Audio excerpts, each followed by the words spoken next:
Let's begin this hour with the latest on the midterms and where we stand right now. With 5 Senate races still to call, it's still a toss-up over who will control the chamber. One of those races, Georgia, may go to a runoff in December.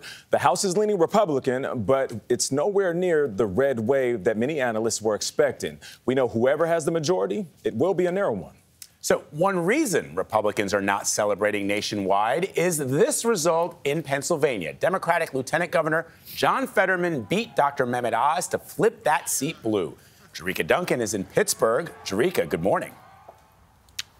Good morning. And when you think about the amount of money spent in those ads, you could almost call this race a slugfest of sorts. Last night, we were at Fetterman's campaign headquarters as he celebrated that victory over Mehmet Oz. But the question really is, how did we get here? So we took a look at some of the polls coming in, and we want to share that information with you. When you look at the gender gap, for instance, between the voters, women in the Keystone State backed Fetterman over Oz by 15 points, while men supported Oz by 13 points. And it looks like concerns over abortion rights played a major role. This is one of the only states where abortion was more important to voters than inflation. Something else worth noting that was interesting that happened here yesterday in Luzerne County, made up of about 200,000 registered voters and went to Trump in 2020. Well, the county ran out of paper ballots. Precincts were ordered to stay open until 10 p.m. versus closing at 8 p.m. As of this morning, though, the problem seems to have been remedied with a majority of votes now counted.